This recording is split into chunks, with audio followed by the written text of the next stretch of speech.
Hello students, you all are welcome in my class. In previous classes, we studied about eukaryotic chromosome.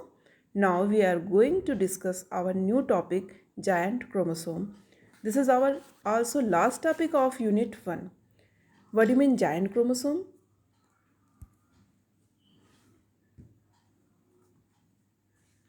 Giant chromosome. Chromosome are decondensed during interphase. Chromosome आपका interphase के time में उसमें condensation start हो जाता है. Some exceptions are lampbrush chromosome of vertebrate and polytene chromosome of insect. दो chromosome giant chromosome में हम पढ़ते हैं जो आपके एक्स्ट्रा लार्ज क्रोमोसोम हैं, ये lampbrush chromosome and polytene chromosome. Interphase stage से आपका कंडेंसेशन स्टार्ट हो जाता है और उसमें क्रोमोसोम की जो साइज़ होती है वो फिक्स हो जाती है. लेकिन लैम्ब्रस क्रोमोसोम एंड पॉलीटेन क्रोमोसोम दो ऐसे क्रोमोसोम हैं जिनकी जो साइज़ होती है वो एक्स्ट्रा लार्ज होती है, या एक तरह से हम इनको एक्सेप्शन भी बोलते हैं, क्योंकि इनमें जो होता है in both these chromosome the region that are actively synthesised RNA are least condensed. इसमें क्या होता है, जो रीजन एक्टिवली आरएनए सिंथेसिस जिसमें होता है, those region that are actively synthesised RNA are least condensed, वो बहुत ही कम कंडेंस्ड होता है. Giant chromosomes are very long and thick 200 times during metaphase. Giant chromosome जो होता है वो very long and thick 200 time during metaphase. Hence they are known as giant chromosome. आपको lampbrush chromosome और पॉलीटीन क्रोमोसोम दोनों ही जायंट क्रोमोसोम में आपको पढ़ना है. First we discuss about lampbrush chromosome. Introduction. First discovered by Ruckert in 1892. और ये कहाँ मिला? Occur in oocytes of vertebrate as well as in some invertebrate. Found in these cell which produce a lot of RNA and their cytoplasmic and nuclear volume increases. ये ज़्यादातर आपको megalecithal x में मिलते हैं, आपका जिसमें कि योग का अमाउंट ज़्यादा हो, मीजोलेसिथल या मेगालेसिथल. तो एक अमाउंट के मतलब according to amount of yolk there are 3 types of egg. First is microlecithal, second is mesolecithal and third is megalecithal. तो माइक्रोलेसिथल जिसमें बहुत ही लेस अमाउंट में योग प्रेजेंट हो उसको माइक्रोलेसिथल बोलते हैं. और मीजोलेसिथल में आपका एम्फीबिया वगैरह आता है जिसमें कि मॉडरेट अमाउंट में योग प्रेजेंट हो. और मेगालेसिथल जिसमें कि आपके मतलब आपके लार्ज अमाउंट में योग प्रेजेंट होते हैं वो आपके मेगालेसिथल कहलाते हैं.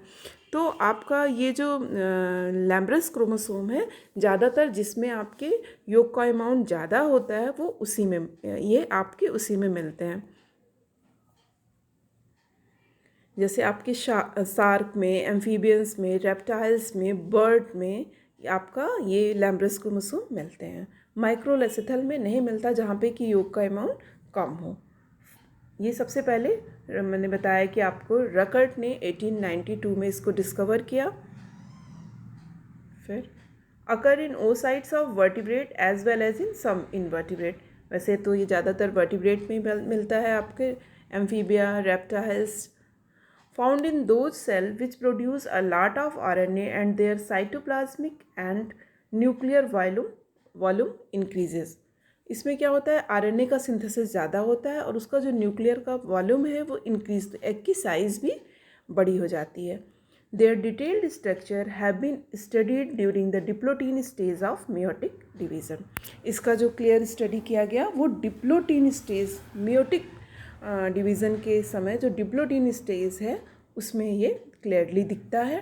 During diplotene stage certain chromosome stretch out large loop of DNA causing the chromosome resemble the lampbrush. Diplotene stage में क्या होता है, अब क्रोमोसोम जब जनरली कंडेंस्ड हो जाता है तो धीरे धीरे उसकी साइज़ जो होती है, क्रोमेटिन जब कंडेंस्ड हो जाता है तो उसकी साइज़ जो होती है वो शॉर्ट होती जाती है. लेकिन जब उसका प्रॉपर कंडेंसेशन नहीं होता है, आपको बताया कि लैम्ब्रस क्रोमोसोम और पॉलीटीन क्रोमोसोम में क्या होता है, जो उनका एक्टिवली सिंथेसाइज जहाँ पे आरएनए का सिंथेसिस होता है वो रीजन जो होता है वो लीस्ट कंडेंस्ड हो जाता है. तो इसमें क्या होगा, diplotene stage certain chromosome stretch out large loop, जब उसमें कंडेंसेशन नहीं हो पा रहा है, साइज शॉर्ट नहीं हो रही है, तो वो क्या होता है, लूप जैसा स्ट्रक्चर बना लेता है। और आपके डिप्लोटिन स्टेज में आप देखोगे तो ढेर सारे लूप जैसे structure, stretch out large loop of DNA का लूप जैसा स्ट्रक्चर बन जाता है, causing the chromosome to resemble a लैम्ब्रस।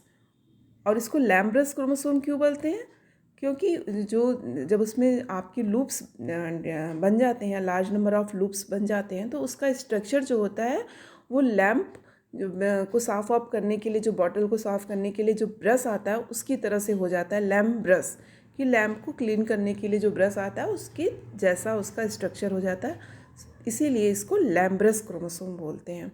They are visible under light microscope, इसको लाइट माइक्रोस्कोप के अंदर आप इजीली विजिबल कर सकते हो, इजीली विजिबल होता है, सॉरी।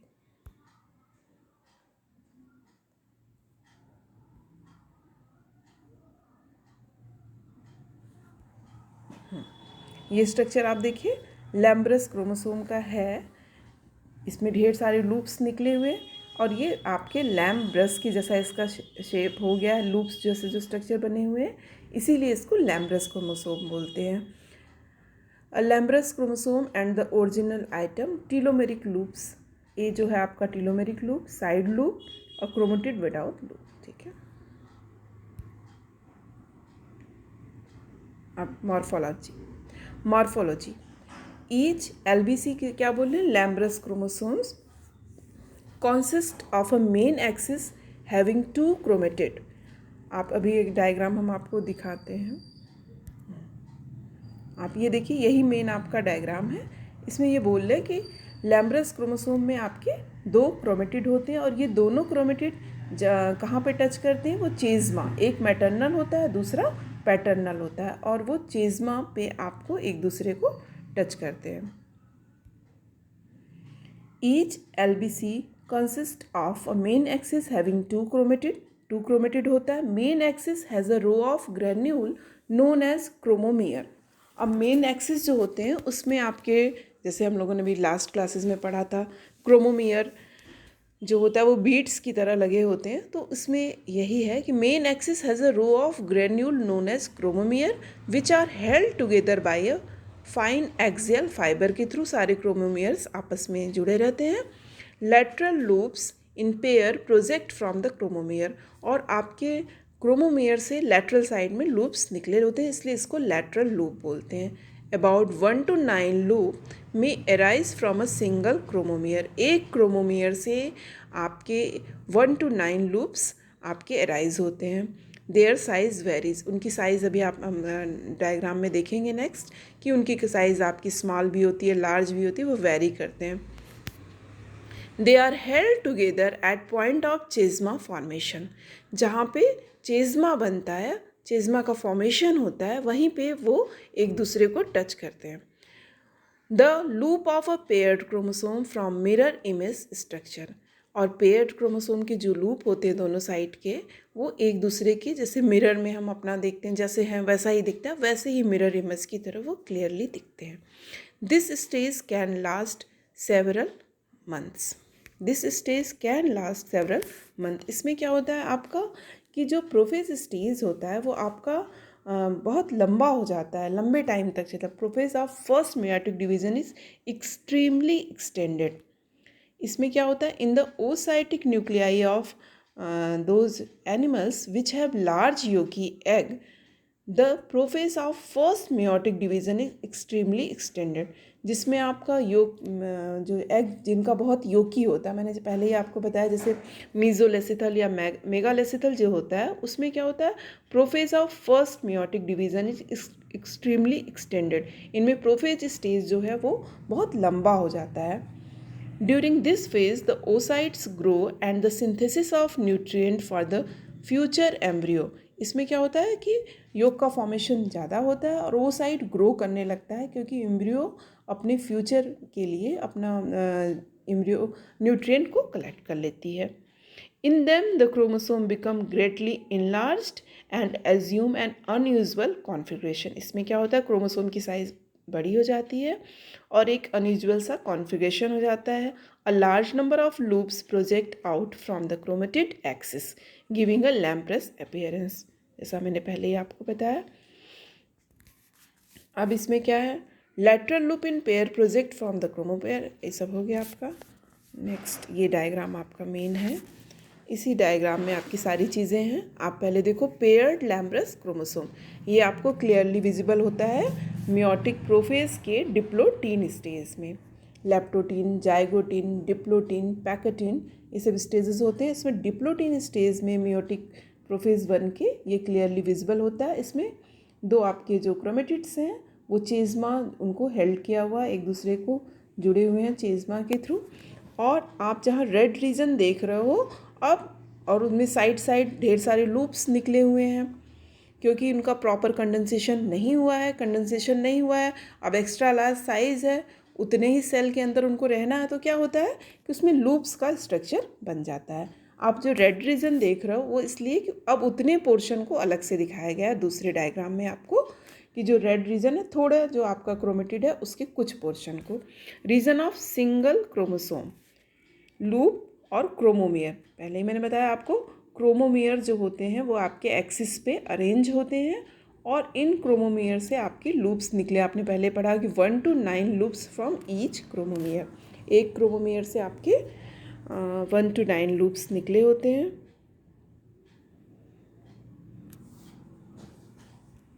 इसके बाद नेक्स्ट डायग्राम में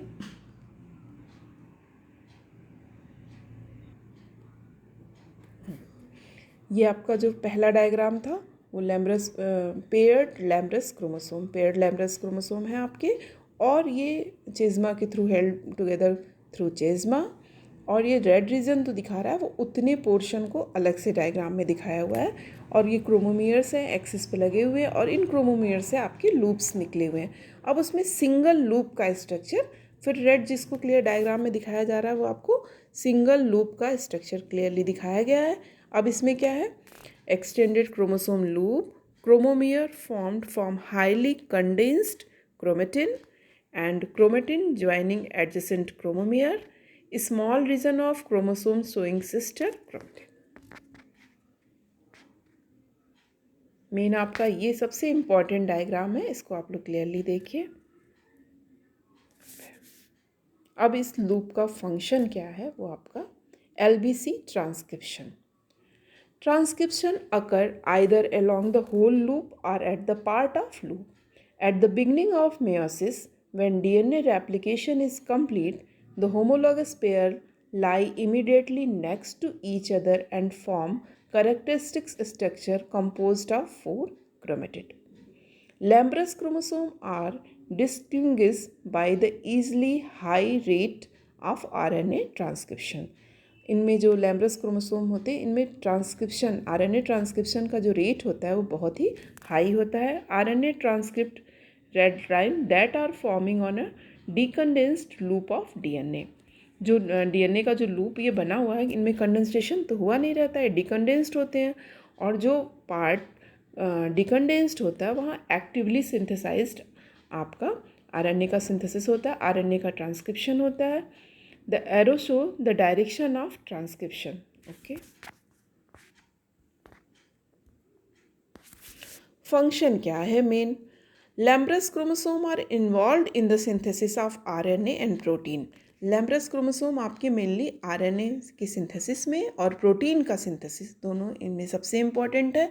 प्रोटीन सिंथेसिस मीन्स योग का फॉर्मेशन होता है. Each loop is believed to represent one long operon consisting of repetitive cistron. और एक जो सिंगल लूप है आपका वो एक तरह से ओपेरॉन मॉडल की तरह शो करता है, consisting of repetitive cistron. Each locus coded for RNA. The loop is supposed to synthesis at high rate because of repetitive gene sequence. इनमें बार बार जो जीन सीक्वेंस हैं उनका रिपीटेटिव है, इसलिए इसमें synthesis of high rate because of repetitive gene sequence. There also report that the LBC help in the formation of yolk material in the egg. और ये भी मतलब रिपोर्ट किया गया है, तो पहले भी हम लोगों ने डिस्कस किया है, formation of yolk material in the egg. Egg के अंदर yolk मटेरियल का भी फॉर्मेशन करता है, इसीलिए जो आपके मीज़ोलेसिथल या मेगालेसिथल एग्स होते हैं, मीज़ोलेसिथल या मेगालेसिथल कौन से एग होते हैं जिनमें योग का अमाउंट ज़्यादा होता है। तो इस तरह के जो एग्स होते हैं उनमें आपका, जिनमें योग का अमाउंट ज़्यादा होता है, उन्हीं में आपका लैम्ब्रस क्रोमोसोम मिलते हैं। वो कौन से होते हैं, इसके एग्जांपल्स में आपके आते हैं insect, shark, amphibians, reptiles, birds, जिसमें कि आपके लार्ज अमाउंट ऑफ योग होते हैं। कुछ आपके इन्वर्टिब्रेट्स में भी सीपिया एंड इकाइनोस्टर्स में ये भी मिलता है। और साइज दो होता है, these may be as long as 1000 micron और more and about 20 micron in wide. In salamander oocyte, these may attain length of about 5900 micron. Salamander में सबसे लंबा आपका लैम्ब्रस क्रोमोसोम मिलता है 5900। जनरली इसकी जो साइज़ होती है 1000 होती है। ओके,